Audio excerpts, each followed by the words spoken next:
Good morning, you motherfucking sunshines.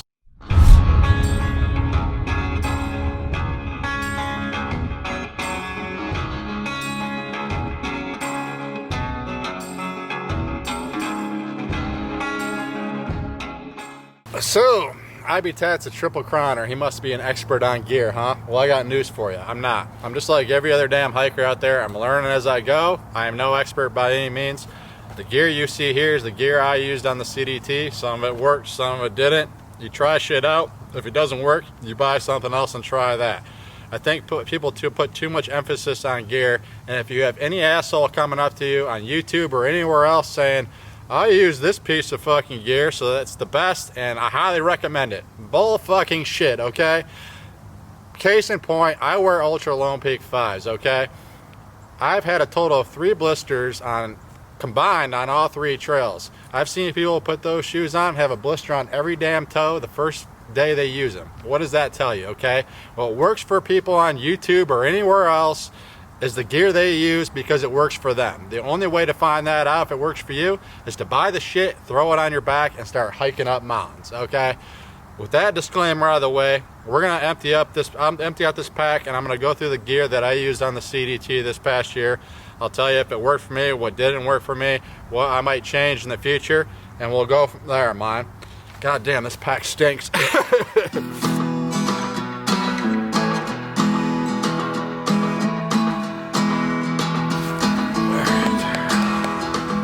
my vice taken care of and then we can start the show, man.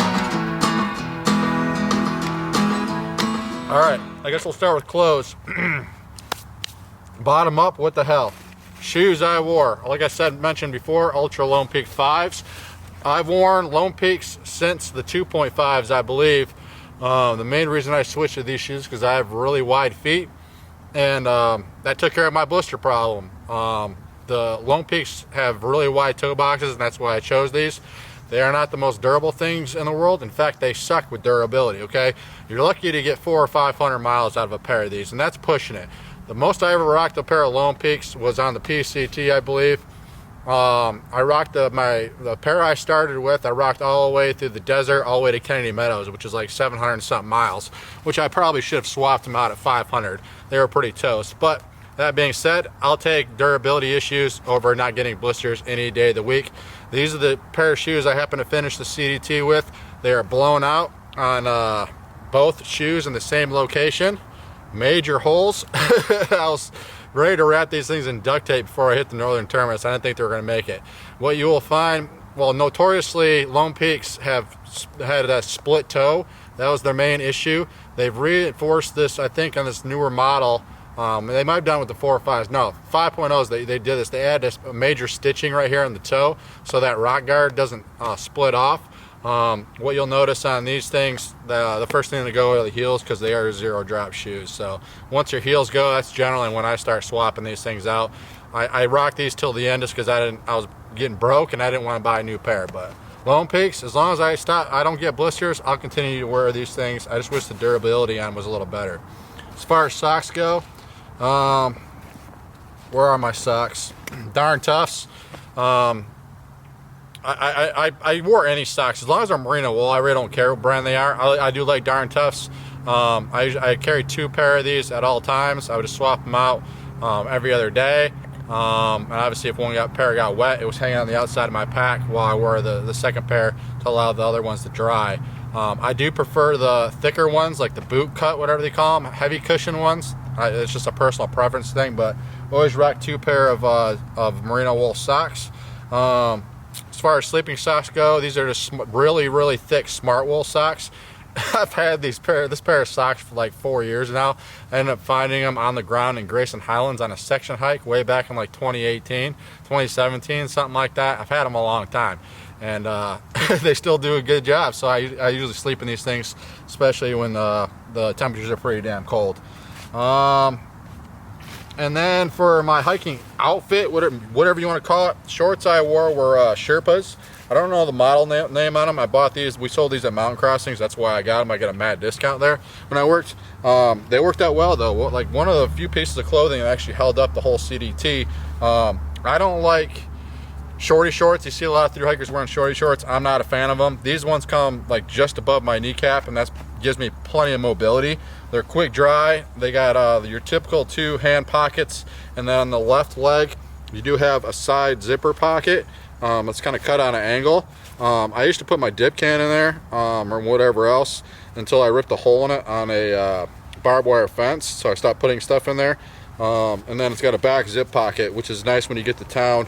You can put your wallet in there and walk around town. Some people do the fanny pack thing.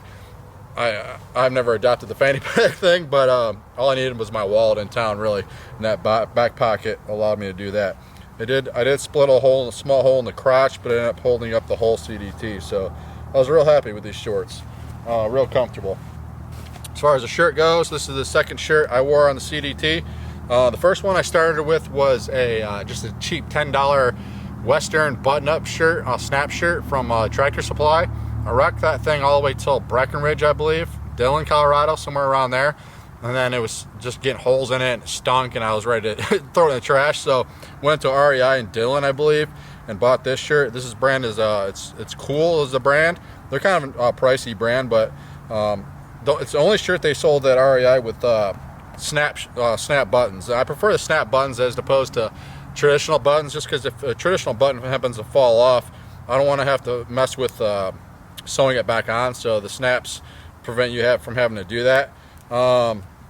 It got a little faded on the back here, and then on the shoulders, just where my shoulder straps were sitting the whole time. But I rocked this from Dillon, Colorado, all the way to the end of the CDT, and it held up. Real good shirt. I like the short sleeve shirts. I wore a long sleeve shirt through the desert on the PCT because I'd never hiked through the desert before, and I figured I had to protect my arms a little bit more. You get used to the sun, at least I do, and I found myself rolling up the sleeves every single day anyway, even when it was like scorching hot out. So I just went with a short sleeve shirt. I was happy with that. It worked out. It reeks. As far as mid layers go, I started with a Patagonia R1, which I'm a big fan of. Mainly because the selling point for me is the thumb loops. Now they both got trash, as you can see, just because from constant use. I do love the thumb loops. And it's a real tight fitting shirt. It's got a quarter zipper here. You can regulate temperature a little bit better. And it worked out well. The only reason I swapped this thing out when I got to Leadville, Colorado, just because the Melanzana store is there, and when in Rome, buy a Melanzana. Most CDT hikers do. I waited in line for a day and a half to get this one. This is the microgrid hoodie. And I ended up swapping my Patagonia R1 out for this and rocked this the rest of the way to Canada. The main difference between this and this, I would say for hiking, for me, the Patagonia is more comfortable hiking. It breathes a lot better than this one does. So I found myself getting more hot in this when I was actually hiking with it. As far as just chilling around camp or taking breaks and stuff, this thing kept me warmer and was more comfortable. It's a little more loose fitting, which I actually liked better than this. I found this to ride up a little bit more when I was hiking. I don't know. They both have their pros and cons. I like both of them. I would say for warmer temperatures and you still need a mid layer, I prefer hiking in the R1. As far as chilling around camp or really cold temperatures, I like the Melanzana microgrid. The hood's a lot better on the microgrid. It's a lot more loose, and it's got this drawstring cord to where you can cinch it right up over your face. I had this thing on my face, so my face didn't really get cold, but sometimes early in the mornings when I was chilling in my tent, I would cinch that thing all the way up just to stay warm. It's got a big kangaroo pouch right here, so when you're just chilling around, put your hands in there. Kind of eliminates the need for thumb loops. So I dug both of them. On top of that, for an insulating layer, just basically a camp jacket, I rocked the Mont Bell thermal wrap. Again, we sold these at Mountain Crossing, so I got them at a discount on it. This is a synthetic jacket. I actually haven't used both down and synthetic now. I actually prefer synthetic to down. You're not saving a shit ton of weight when it comes to stuff like this. When you get down, more sleeping bags, you're saving a lot more weight with that when you go down. But this is a synthetic one, very comfortable. Yeah, no complaints. This is mainly just chilling around town, and at camp is when I use this thing. Other than that, it lived in the bottom of my pack. When I got up to, again, when I got to Leadville, I also bought a polar fleece from Melanzana. This is their polar fleece. And after swapping my jacket, I sent my jacket home and just rocked this. I rocked the 2 Melly system when I got past Leadville. So this kind of served as my camp jacket, chilling around town jacket, if you will. Same thing as the microgrid. It's got a big kangaroo pouch and the same drawstring cord up there to cinch around your face. When I got up to Montana and it started to get a little more chilly, I had my puffy jacket shit backed up, and I just rocked all the layers because I was paranoid about snow and getting cold. But the polar fleece was nice. It's a lot, I won't say a lot heavier, but it's about, I don't know, a little bit heavier than this. So I was carrying a lot of weight and layers towards the end there. As far as sleeping goes, I usually just rocked either the polar fleece, the microgrid at night, and then for my bottom layers, I had Montbell, just you know, just leggings. They worked fine.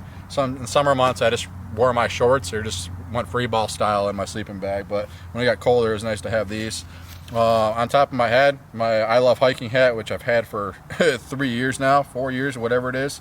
And then I wore a standard buff underneath my ball cap to wake up the sweat. Gloves, I picked these up. I started out with some gloves. I can't remember what happened to them, but I lost them or something. I ended up picking these up at an outfitter in Colorado. These are just black diamond liner gloves with the little, so you can use the cell phone, which that is kind of useless, but I'm glad I had gloves, especially towards the end there. And then a beanie. I actually started with the Sherpa beanie and then lost that and went in to be a tourist. When I got up to Yellowstone, we had a gas station. I actually bought this at a gas station in Yellowstone, Yellowstone National Park beanie, and rocked that the rest of the way. As far as rain gear goes, I mean, this, more times than not, this is just sitting in my pack. It's for emergencies only, really. I tend to wear this a lot more in Colorado for the afternoon thunderstorms. There's almost a daily occurrence through Colorado. But this is an Outdoor Research. I can't remember the model number, model name on it. We sold this at Mountain Crossings as well. I used the Helium 2 on the AT and PCT. The only complaint I had that for, well, 2 complaints for the Helium 2. It was too flimsy. It was very lightweight, but it just, both of mine got shredded on the AT and PCT. This one's a little bit more thicker. Yes, it weighs more, but I don't really give a shit. If it's gonna hold up, it's gonna hold up. I'll carry more weight. But what really sold me on this one was the hand pockets. That's huge when you're chilling around, especially taking breaks and it's cold and it's raining. This spot I'm gonna put your hands in was key. The Helium 2 didn't have pockets on it, hand pockets. And what else? I guess that was it. It worked out well though. Through Colorado, especially, I had this thing on almost every morning or every afternoon when it was raining. As far as pants go, I started off with the same ones I finished with on the PCT, I believe, and those got a hole in them at some point. So I went into an outfitter in Colorado, and it's got these ones. There's, I think, no name brand. Red Lodge is the name of the brand. The only thing I wish it had was some of them had quarter zips. My old ones, North Face ones, had quarter zips, so it's easier to get on and off. These ones don't have that, but again, I rarely wore these, mainly for cold mornings and afternoons in Colorado when it was raining. I wore those. And that is all my layers. Let's go over my big 3 now. The pack, Hyperlight Mountain Gear Wind Rider 3400. Same model I've used on all 3 trails now. There's a reason why I keep going back to this pack. It's comfortable. If it fits me well, it's comfortable. I maxed this thing out way above what they said to use on their website. Hyperlight recommends you max this thing out at 40 pounds for comfortability. I exceeded that many times coming out of town. As many of you know, I carry a shit ton of camera gear, probably 10 to 12 pounds of camera gear on these long hikes. And on top of like a 5 or 6, 7 day resupply, I was way over 40 pounds. And because of that, I had some issues with this particular pack on the CDT. I had tears on both shoulder straps where it's sewn to the frame itself. You can see that one's just kind of hanging on by a thread. This one's not quite as bad, but it's starting to go.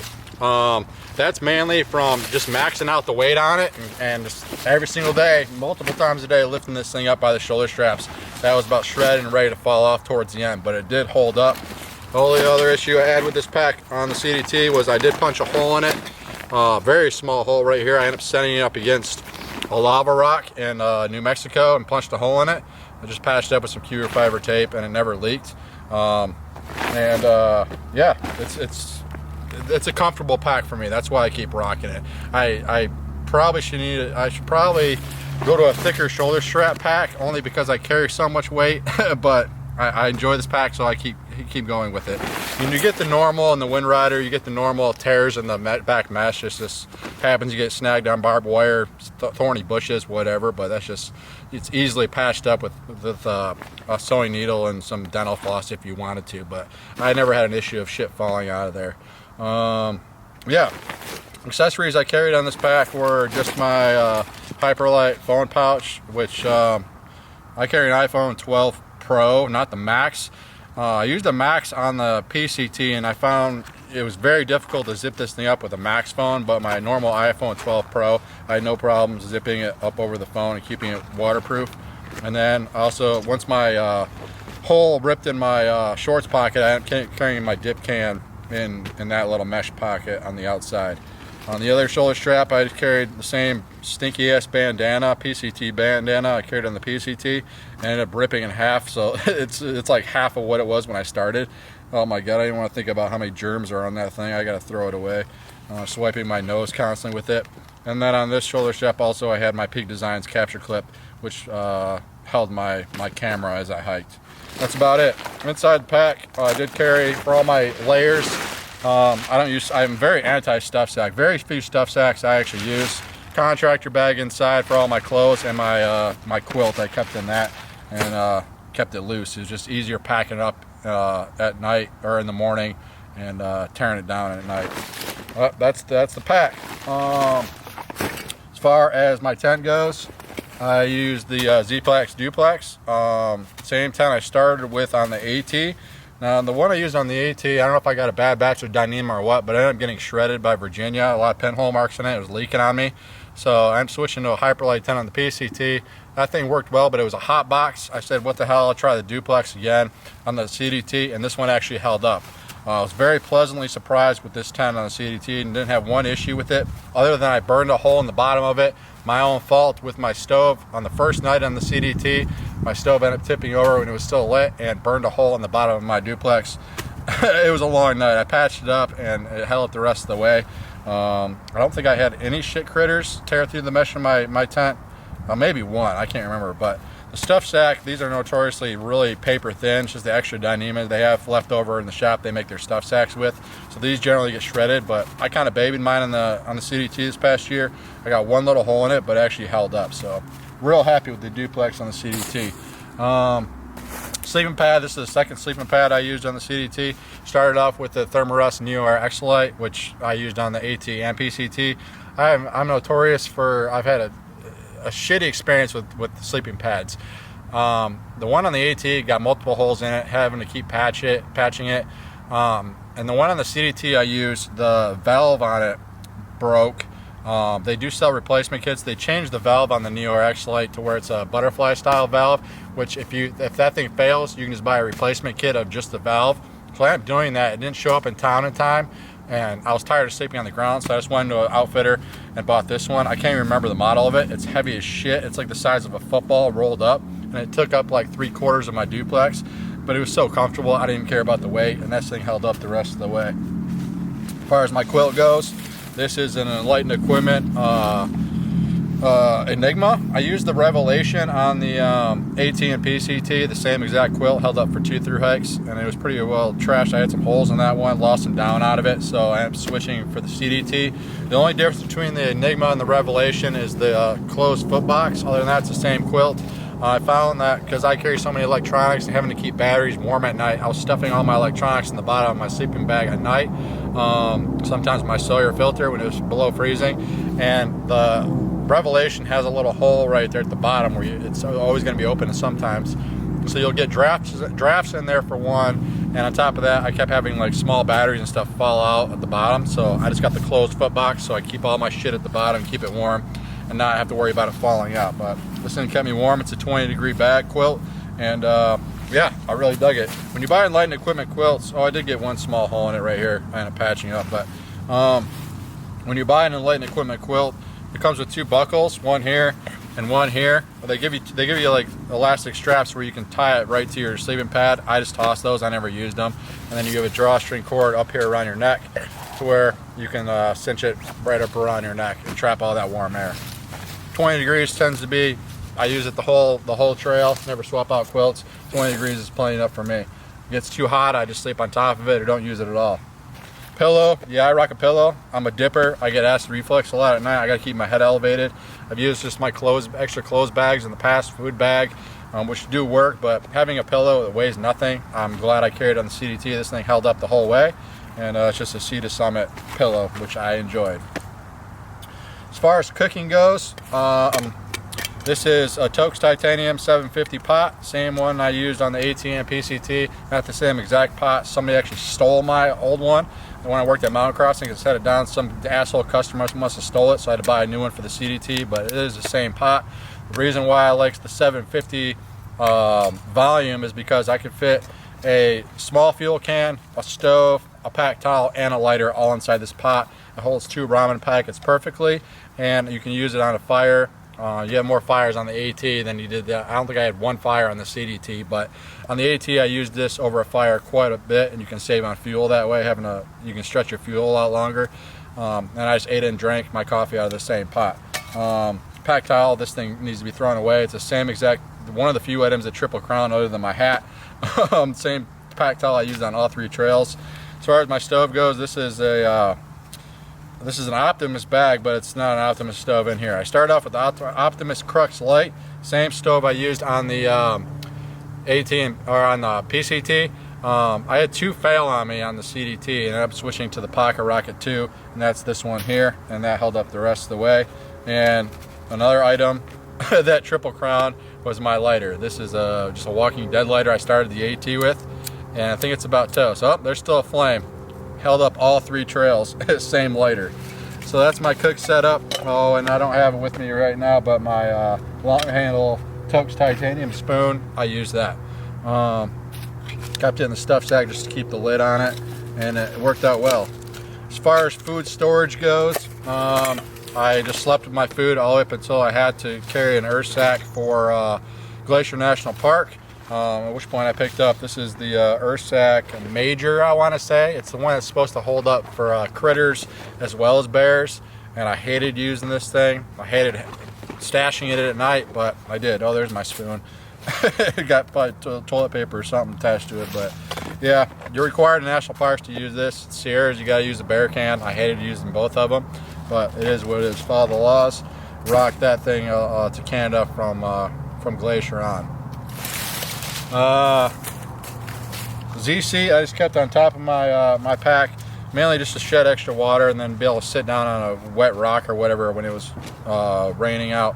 It was nice. These things weigh nothing. I also sometimes use it as a windscreen or on my stove when it was real windy out. Worked well. Trekking poles. These are Black Diamond Alpine cork poles. I use a non-freestanding tent, so these are kind of a necessity for me. You've seen me walking past the camera many times, and I'm just holding these things in my hand, rarely using them. The only time that I really use these hiking, going up real steep inclines and real steep declines. The rest of the time, I'm just holding these things, okay? These things worked out well. Feathers Goat actually chewed a hole in this one, the cork handle at a hotel room in Colorado, but they held up. I did have one tip snap there on that pole, but it was towards the end, and I wasn't about to replace it. I was almost done, so I did have to raise this one up a little bit higher when I set up my tent because it was missing the tip. But these poles, I originally had Lucky cork lights, which I used on the AT and PCT. I shipped them up to El Paso to start the CDT, and they never showed up along with my tent stakes. So I had to buy tent stakes, went to a Cabela's, and had to buy trekking poles to even start the CDT because the damn post office lost my shit. As far as water storage goes, I tried a CNOC bag this year. I hated filtering that. It's too flimsy. I don't like how flimsy it is. I'd rather just use bottles, okay, honestly. It was nice to scoop with, especially some of those shitty lakes in Wyoming and the Great Basin. But as far as filtering, it was just too flimsy. I didn't like it, mainly just for water storage. But it did hold up. Didn't have to patch it or anything like that. As far as other water capacity goes, just use Smart Water, Life Water bottles, whatever I had on hand. I think the most I ever rocked was 5 liters. And then when I got to like Colorado and where water was more abundant, I only rocked like 2 or 3 liters capacity at that point. Little odds and ends, luxury items if you will. Did rock an umbrella the whole way. Yeah, I mean, I didn't rock an umbrella all through the desert on the PCT. I'm glad I carried it on the CDT, quite honestly. Hiking with it was a pain in the ass. I basically just fried in the desert sections just because it was always so windy, and this thing just didn't. It was not good to hike with because the wind was just, you know, moving it everywhere. So I tended to just use this just when taking breaks under the sun in the middle of the day, and it did help drop the temperature a little bit, getting in the shade when I wanted to and didn't have a bush to get underneath. And then taking breaks in Colorado in the afternoon when an afternoon thunderstorm hit, I usually was sitting under a tree or something with this over my head, which I'm glad I had. Just rocked that the whole way. My other luxury item I'm picking up was a Tenkara fly rod. This is from Tenkara Rod Company. I only used it a handful of times, but I was excited to use this and did catch some fish with it. I'm glad I carried it, even though I didn't really use it towards the end. It just lived in my pack, and yeah, I enjoyed that thing. I'm going to get some more use out of that in the future. I believe that's all my gear, boys and girls, other than my camera gear, which is a whole nother video I'll make for you guys because it's a lot of it. But yeah, that's the gear I used on the CDT. Whether you buy this shit or not, I really don't care. This is what I used, and it worked for me. Oh, my shit trowel. Deuce of spades. I ended up breaking one. This is my second one, I think. The handle broke on one of them, but it worked fine. Just shit digging a hole, whatever. All right, that is my gear. Yeah. This stuff reeks. A lot of stuff is going to get thrown away right after I make this video. A lot of it can hold up for another through hike though, so I'll hang on to some of it, toss some of the rest, and start planning the next one. Next video I'll make for you guys, I'll do a whole separate video on my camera gear, like I said, because it's a lot of fucking gear. And I'll go over how I edited videos and software I used and where I got my music and all that. I get questions on a lot. So that's it. I'm going to go hang out with my dog the rest of the day. Hope you enjoyed this video. Take it for what it's worth. Don't trust any YouTuber when he tells you you need to buy this piece of gear because this is the end all be all gear. He's full of fucking shit. She's full of fucking shit. Have a lovely day.